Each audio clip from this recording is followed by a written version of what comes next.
Hey, what's good, everybody? Um, I'm over here trying to make a few small adjustments. There we go. Yeah, what's good, man? I'm over here trying to get my social medias to line up with me, and I was laughing. It was kind of like, man, I am up late and I'm wide awake.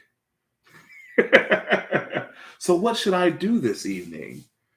And something said, why not make a video? I haven't made one of those in a long time. And so, yeah, let's talk about it. The topic of the night is how to rent a lease property.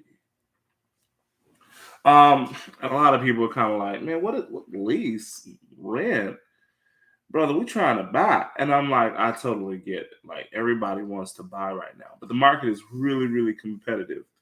And it's weird. It's weird. So it is cooling off. We are coming to the end of our period. Oops, hang on, I had to smash something real quick. But we are at that period of the year where the market is beginning to cool off because a couple things. All the people who are moving to Houston, Texas, are moving to Texas. The majority of them are here. It's a fact that most of them are here. Uh, the market is slowing down a little bit. But what is happening on the other hand is that it's getting more competitive in certain parts of our economy. So what's happening is that in the summertime, for example, there's a house not too far away from me, beautifully remodeled. I mean, absolutely gorgeous. Knock down, drag out. This house went for the price tag of roughly about $206,000 last year, which was a big jump for the neighborhood because the average house in the neighborhood was going somewhere between like the 120s, 130s to 150s. Now, keep in mind, these are 10-year-old price points, right? So when this house jumps on the market, it goes on at 206. A family got it for 208. Nice, nice, nice upsell, and definitely puts the neighborhood in a different bracket, right?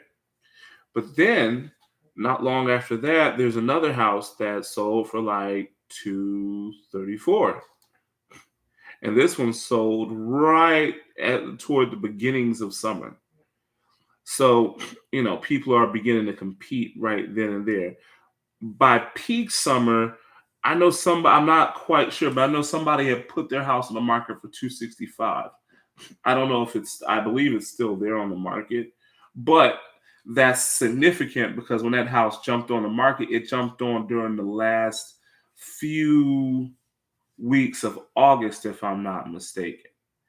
So, and that was toward when everybody is here because they're setting up their kids to go back to school. They're getting them ready for the season, and not only that, but you also have where a lot of jobs were doing the hiring during that period of time. A lot of jobs were hiring full time. There were a lot of jobs that were beginning to let go of employees because they were seasonal as well too. So things like that were happening. And so that's why that house is still sitting there. And that's not to say that there isn't still some competitive edge to this market. The market is still competing because guess what? And the price points are between like maybe say 180 to about 230 in that $50,000 gap, if you will. People are buying houses like crazy. Like, believe me when I say that, it is super duper competitive, especially if it's a remodel. It looks absolutely gorgeous. It's going to move. So right in that range between 180 90 to about 230, maybe 240, but low 240s.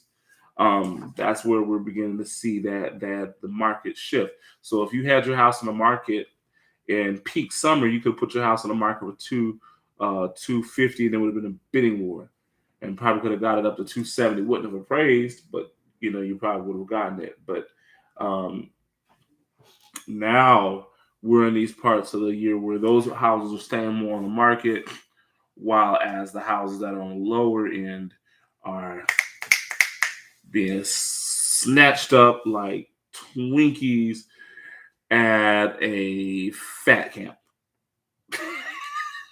that's been open for about 3 weeks. No, 2 weeks. I know I sabotaged everybody there. Forgive me. All right, but the question is, how do you get a hold of a lease property in this hyper competitive market? Because we are still seeing again a lot of competition. People are stacking up these applications. What I'm going to advise is a couple things. I'm going to advise that if you have a really good realtor, try to have anywhere between 3 to 4 different properties that you may be applying for, and 3 to 4 applications properties that you're applying for that you want. Now, why? And this is going to cost so much in application fees. And oh my goodness, why am I doing this? When I was growing up, one of my favorite songs was by UGK, International uh, Players Anthem. I think we're, at least people from the South and from Houston, Texas, we pretty much all know that song, right? And so one of my favorite lines, it comes from Bun B, uh, when he says, don't be a lame, you know the game. We trying to get chose. And what I'm trying to tell people is you want to put yourself in a position where, especially if you're looking for a property in a short amount of time, you want to put yourself in a position where you're waiting for the yes as opposed to begging for somebody to say yes. So you're like, oh, I guess that makes sense. So wouldn't it make more sense to talk to 4 or 5 different properties, knowing that you're a qualified applicant, and we'll get to the qualifications, but knowing that you're a very qualified applicant, and all you're waiting to do is wait for them to say, yeah, yeah, yeah. Because you know that regardless of if it's property 1 and 2 who say yes, or even if it's property 1, 2, 3, 4, and 5 that all say yes, it's better to be able to say, okay, I like you, but I like this one better. It's there's a difference. It's kind of like if you open up a menu. I mean, yeah, it's great that this place is great for chicken fried steak, but what if they have some bacon wrapped filet mignon? That might be your thing that day. Or what if they have a salad, an unforgettable salad? Well, then maybe that might be yours. But it's better to have that on the menu, is my point.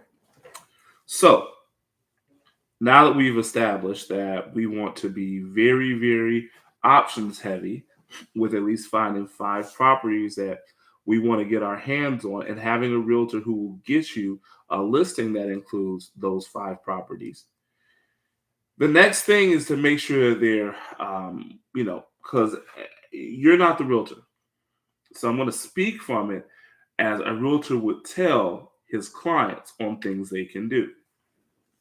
Obviously, the first thing is you want to make sure you get your credit fixed if it's not already. Now, I know some people are like, man, it don't take that much to get a house, to lease a house. I rent houses all the time. In this post CV world, you want to start fixing your credit now. And I'm going to tell you why. Whether anybody wants to admit it, the rental moratorium killed a lot of business. And whether anybody wants to admit it, the landlords have become more selective and protective. Now, people will get mad and be like, "Oh my God, I can't believe they discriminate on credit." They're not discriminating on credit. They're asking. See, let me give you a prime example. So, once the edict came down or the mandate came down that there would be no evictions, right? Because businesses were shut down, stores were shut down, people's careers were shut down. Some people just took it as an opportunity not to pay the rent. And so the landlords, because not all of them are BlackRock, not all of them are multi-billion-dollar conglomerates, very few of them actually are. Their landlords are people who are just like you and me who just happen to have some extra money after maybe paying off their first house, and they thought, you know what, this would be a great way to secure another bag. Let's go ahead, let's go and get a mortgage on another house, and then once we got this mortgage paid off, we could either move over into that house or we could sell the old house, or maybe we could continue to grow the assets and have something for our kids. You know, hey, a great rental property, good asset property is always a great thing to have for the family, right? So, they're not rich. In other words, a lot of these landlords are not rich. I had the pleasure of working with one of my clients. Met this beautiful couple. Um, come from India. Uh, They worked in the oil and technology fields, respectfully, and just wonderful people, absolutely wonderful people. But what was so interesting about their stories, they had bought this house and had had it custom built by the builder the way they wanted to, but they had allowed the wrong people to be inside the house. The family was very, very nice who was inside the house. They were good people. They were church people. The problem was is that when they leased the property to them, these people were very good about taking in people who had other issues. Even though they would eventually go ahead and get really, really behind on their rent by a very heavy amount of rent, this couple had to pay the mortgage no longer on their house, but on the lease property because the tenants were no longer paying their monthly rent. So financially, they're being dragged into the mud, if you will. Not bad, but then the husband has the misfortune of losing his job in the process. And thank God he had benefits and things like that. But think about it. That's supposed to be for your retirement, and he's closer to retirement age than he is to, when he first started working. And so he and his wife had to ask the tenants. They did not want to evict them, but they asked them, at the very least, can you guys at least leave the home so that way we can perhaps get somebody else who will allow us to begin to collect the rent again. And because this family that stayed there realized the kindness of this couple, they went ahead and left, but they also paid the rent up to the last month they owed as well too. But not before leaving more than 200 holes in the walls, and not before all the tile that went between the kitchen all the way to the living room had been broken up, what looked to be broken by hammers, and not before the stove had been ruined that had been bought with the house, meant to specifically enhance the experience of using the kitchen because it was a custom stove that was put together by the builder as well too. They had a pretty pricey area. I'll put it to you like this: it was up there in the Groves, up there in Numble. Again, wonderful people. They were hoping to be able to sell the house for close to 400,000, but they were knowing that the market was beginning to cool because they had just finished all the repairs, and this was going out into the cooling period of our housing market here in Houston, Texas. And man, I really wish I could have helped them sold that house. Um, but they were going to put it back up for lease again. And that's what I'm talking about. And that's what a lot of landlords are afraid of. And I know some people, oh, that's easy for you to say, you represent the landlords. I do, but I still represent my clients on the other end. And I'm trying to tell you how to get into one of these properties, right? That's in 15 minutes of me running my mouth. And you're like, yeah, well, you already told us much. Here we go. You ready? So this is how you can get into the property. Guys, do your own due diligence. Fix your credit. And then as you're fixing your credit, or once your credit is fixed, especially if you're moving into the property, get a credit report. Get a credit report that details what your credit score is and what your debts are. Now, if your credit is good, like I'm talking about like anywhere between 680 and higher, heck, even 650 and higher, by getting that report, you are really helping the landlord to be able to make a quicker decision, right? The other thing is having no broken leases or evictions. And also, no thug life. Okay, guys, listen. I know we're young, we're acting ignorant, listening to all kinds of crazy music, and was thinking thug life. Man, listen, ain't no fun when it's thug life, especially when you spend nights and years behind those bars. There's no fun in that. Okay? This comes back to haunt you. So again, focus on what you can control. TD, what can I control? Your rental history, so no broken leases, no evictions. Get your credit report. All right? Get 3 to 4 paycheck stubs that shows consistent pay from your job, right? And if you can, also to help, see if you can secure a letter of employment from your manager, right? If you're looking for a property, try to get a letter, like a physical letter, an email or a letter that's written, right? And try to have not only that person's phone number and email, but that phone number that they will answer. Okay? Because a lot of people, what's happening is that, and there's nothing wrong with it, but what can be such a hassle, and I'm trying to figure out a way to help you save money. So there are big businesses in Houston, businesses that have to do with schools, medical, and what they do is they hire agencies to handle their HR stuff. Well, the agency will charge the landlord to be able to get verification that the employee works there. What I'm saying is get a letter of employment with your manager's phone number, contact available with it. And if you can, try to see if your manager will be willing just to take a phone call to guarantee to verify that you work there. So that way, this is a quick and easy transaction, right? The other thing is be transparent. Do not be shady. Do not be trying to, oh, it's only being by myself moving into this house. When they clearly see you, your uncles, your cousins, your mammies, and your pappies. Don't do that. Be transparent. Okay? Be transparent. Now, somebody will be like, man, but I heard if you have an eviction or a broken lease on your record, they won't look at you. Not necessarily true. Again, this is about what are you doing right now to fix it, right? So if you do this, go to your credit report and you see that you have a charged off account for a debt with an apartment complex or that you left early. Listen, go to the apartment complex or go to the debt collector and try to work out a deal. Very often they have to settle for 40% of whatever is on the debt.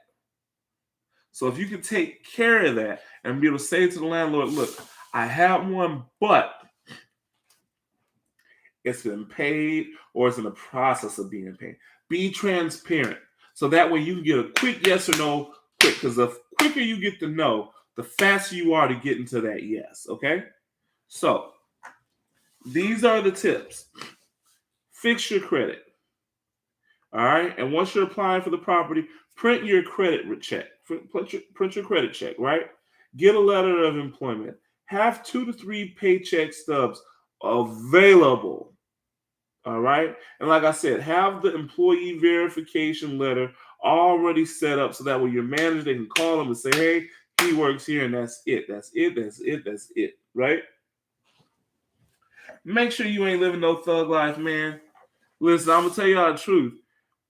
Paying your debt to society is something that I actually believe in. I believe in you pay your debt to society, your sins are erased, they are no more, they are in the ocean floor. Let us move on and on because you can't get stopped. Having said that, though, there are certain knucklehead things you can do. God, can I be real with y'all? If you're going to distribute drugs, try not to distribute drugs out of the very same place you're renting from. I'm not telling you to do anything. I would rather you not break the law. But if you're going to do something ignorant, there's a saying, don't poop where you eat. Guys, because no one will look at you the same. And those are really hard scenarios to get through. So, moral of the story is after my 21 rant long video of me just trying to give you guys some ideas on how to lease this property, apply to more than one. Try to get at least 5. You don't have to pay the application fees immediately, typically, if you can provide a letter of employment, a credit report to show your credit is good. Remember, 2 to 3 paycheck stubs. Okay? This will help the landlord make a quicker decision. All right? Man, I hope it was informative. I hope I gave you guys something to think about. And if you have any additional questions, you know who it is. It's your boy, TD Landrum at Houston, Texas. Friendly neighborhood realtor. Take it easy and have a good night. And try to sleep like I'm going to try to sleep tonight. Very good.